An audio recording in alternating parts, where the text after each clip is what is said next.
नमस्कार, आपके साथ मैं हूं सुमेरा खान। देश के पूर्व राष्ट्रपति डॉक्टर एपीजे अब्दुल कलाम ने कहा था कि युद्ध किसी समस्या का हल नहीं है। अगर ऐसा होता तो जंग लड़ने वाले देश सबसे ज्यादा सुखी होते। डॉक्टर कलाम ने जो कहा था सच्चाई वही है। युद्ध सिर्फ तबाही और बर्बादी लाते हैं।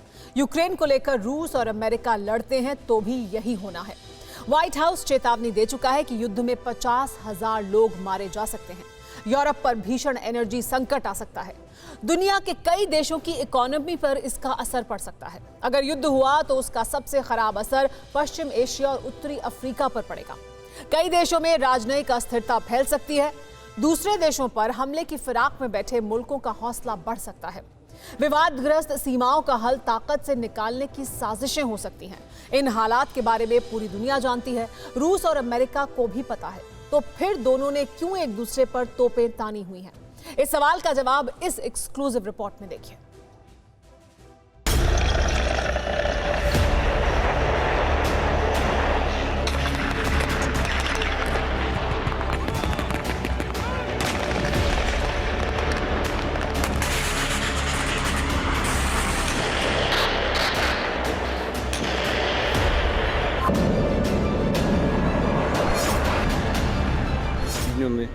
हम जानते हैं कि नाटो देश और रूस की ताकतों की तुलना नहीं की जा सकती, लेकिन हम ये भी समझते हैं कि रूस दुनिया की सबसे ताकतवर परमाणु शक्ति है।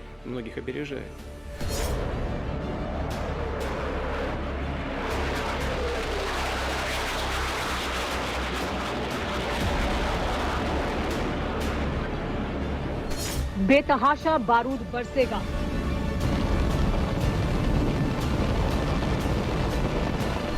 तबाही का खौफनाक मंजर होगा।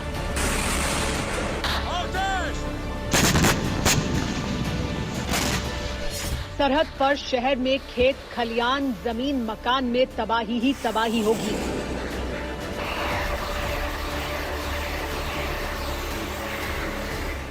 क्या पुतिन यही चाहते हैं? क्या बाइडेन ऐसी ही त्रासदी लाना चाहते हैं? चाहते क्या हैं, ला चुके हैं।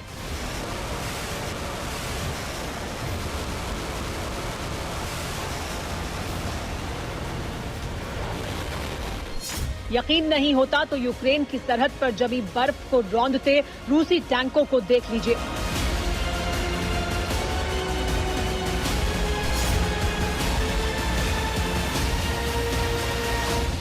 समंदर में बारूद बरसाते रूस के जंगी जहाजों को देख लीजिए।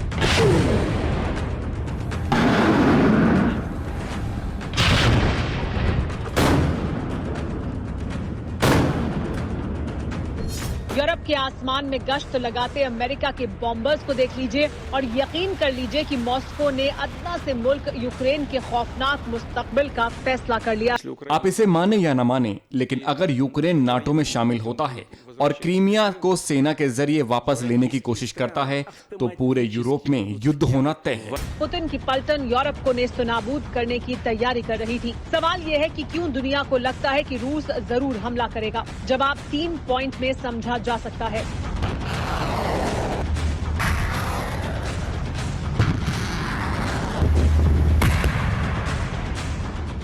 पहला ये कि पुतिन पीछे हटते हैं तो धमकीबाज कहलाएंगे। दूसरा ये कि युद्ध करते हैं तो यूरोप की बर्बादी के जिम्मेदार होंगे। और तीसरा ये कि रूस के पीछे हटने को अमेरिका अपनी जीत बताएगा। सबसे बड़ी वजह यह है कि मौजूदा वक्त में दुनिया उथल पुथल के दौर से गुजर रही है। दुनिया में कोई ऐसा जिम्मेदार नेता नहीं है जिसकी बात सभी सीरियसली सुनते हों। इसीलिए पुतिन जो चाहते हैं वही कर रहे हैं, जिसकी तस्दीक ये तस्वीरें कर रही हैं।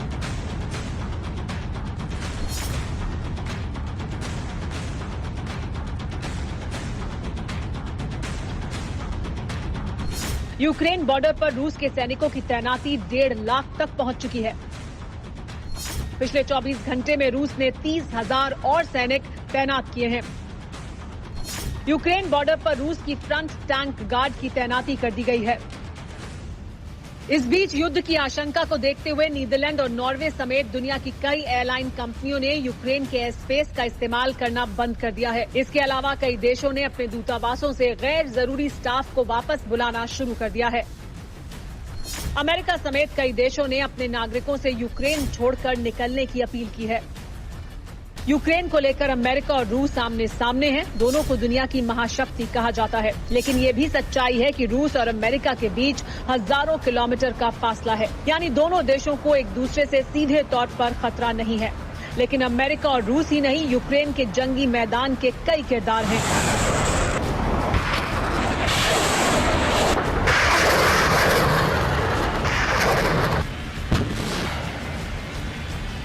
जंग किसी भी समस्या का समाधान नहीं हो सकता है। पूरी दुनिया ये जानती है और दुनिया में मौजूद हर शख्स ये चाहता है कि शांति बनी रहे, लेकिन उसके बावजूद रूस और यूक्रेन के बीच युद्ध हो, ऐसा कई देश चाहते हैं। क्यों वो ये चाहते हैं, आइए ये भी जानते हैं।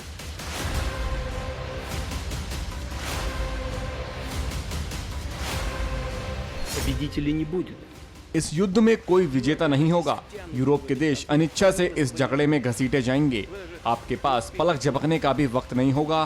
तब तक अमेरिका आपको युद्ध के मैदान में तैनात कर देगा।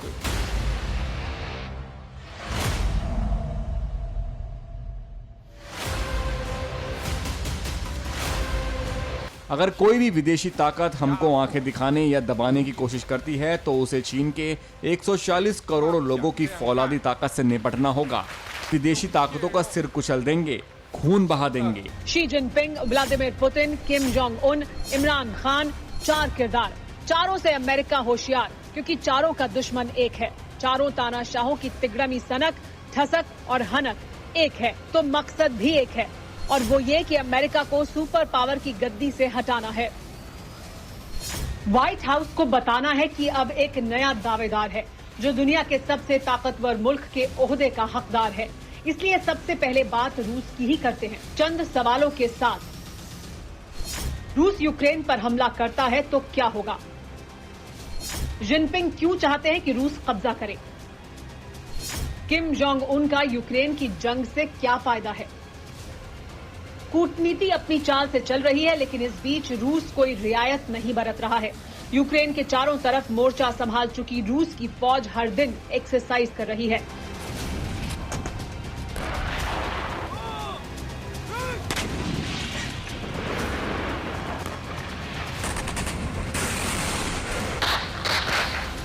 जिसमें भारी टैंकों और दूसरे जंगी हथियारों के साथ ही बाल्टिक सागर से लड़ाकू विमान, आर्कटिक और बाल्टिक सागर में दर्जनों जंगी जहाज और बेलारूस में पैराट्रूपर भी शामिल हो रहे हैं। इसीलिए सबसे पहले बड़ा सवाल ये है कि रूस यूक्रेन पर हमला करता है तो क्या होगा? यूरोप का दूसरा सबसे बड़ा देश यूक्रेन पूर्व सोवियत संघ का हिस्सा है, लेकिन रूस ने कभी यूक्रेन को अलग नहीं माना। इसीलिए 2014 में क्रीमिया पर कब्जा कर लिया। लेकिन अब रूस यूक्रेन से क्या चाहता है, नक्शे के जरिए समझिए। यूक्रेन और रूस की सरहद पर दो इलाके हैं जिन्हें लुहानस्क और दोनेत्स्क कहा जाता है। रूस से अलग होने के बाद से ही यूक्रेन इन्हें अपना हिस्सा मानता है। वहीं ये दोनों इलाके खुद को अलग देश के तौर पर मान्यता देते हैं। 3 दशक से इन दोनों इलाकों में अलगाववादियों की हुकूमत है, जिन्हें रूस की सरकार का पूरा समर्थन हासिल है। कुछ इसी तरह का मामला क्रीमिया के साथ भी था, जिस पर रूस ने 2014 में कब्जा कर लिया था। अब बारी लुहानस्क और दोनेत्स्क की है, यानी अगर रूस यूक्रेन पर हमला करता है तो यूक्रेन के पूर्वी इलाके पर कब्जा करेगा। लेकिन रूस की फौज के साथ इस इलाके में 15,000 से ज्यादा अलगाववादी भी तैनात हैं। जिनपिंग क्यों चाहते हैं कि रूस कब्जा करे? चीन की विस्तारवादी नीयत से दुनिया वाकिफ है, रूस भी जानता है। लेकिन 2 हफ्ते पहले पुतिन बीजिंग गए तो जिनपिंग रेड कार्पेट पर इस्तकबाल के लिए तैयार थे, जिसके बाद दोनों ने सदा के लिए दोस्ती की कस्में खाईं। लेकिन इसके पीछे चीन की जमीन खोर बुद्धि है। 2014 में रूस ने हमला कर क्रीमिया पर कब्जा किया, जिसके बाद से ही रूस और चीन के संबंध बेहतर हुए। अब रूस सेना के जरिए यूक्रेन के अलगाववादी इलाके पर कब्जा करने की तैयारी में है। चीन इसी ताक में बैठा हुआ है, क्योंकि रूस के यूक्रेन पर कब्जा करने के साथ ही चीन को ताइवान को तबाह करने का मौका मिल जाएगा। इसीलिए चीन चाहता है कि युद्ध जरूर हो।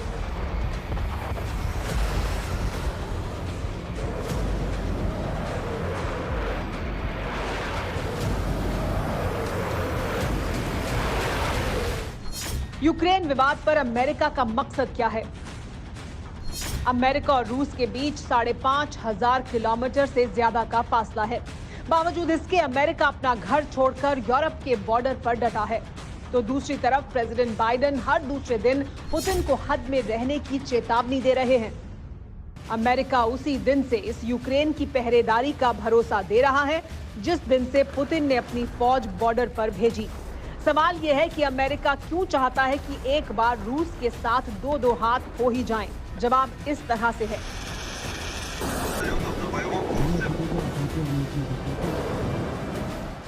एक साल के दौरान अमेरिका की इमेज बेहद खराब हुई है। अमेरिका को अफगानिस्तान में करारी हार के बाद भागना पड़ा। सीरिया और इराक में अमेरिका को काफी नुकसान उठाना पड़ा। चीन खुलेआम अमेरिका को चेतावनी देता रहता है। जाहिर है मौजूदा वक्त में अमेरिका सबसे कमजोर पोजीशन में है। वो दौर बीत चुका है जब अमेरिका की बात दुनिया मानती थी। अब पुतिन हर प्रहार का जवाब उसी अंदाज में देते हैं।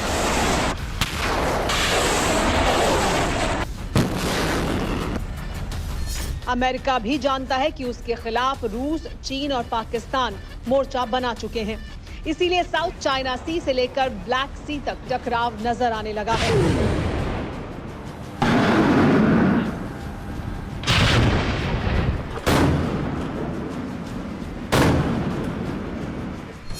किम जोंग उन का यूक्रेन की जंग से क्या फायदा है? उत्तर कोरिया का तानाशाह लंबे वक्त से अज्ञातवास में है, लेकिन रूस और यूक्रेन के झगड़े के तुरंत बाद किम जोंग सामने आ गया। इतना ही नहीं, 2 महीने के दौरान 4 से ज्यादा बार बैलिस्टिक मिसाइलों का टेस्ट कर चुका है।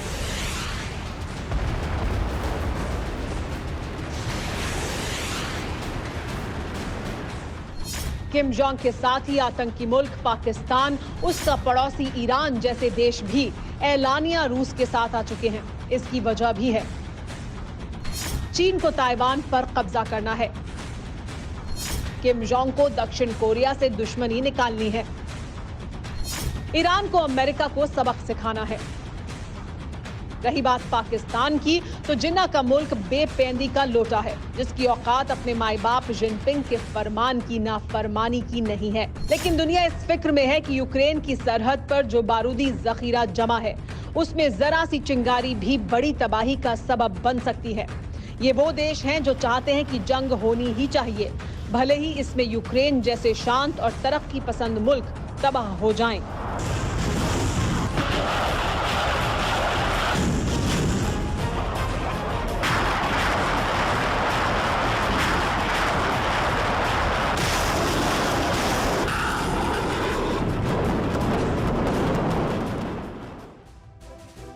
फिक्र आपकी, सोमवार से शुक्रवार रात 9 बजे सिर्फ TV9 भारतवर्ष पर।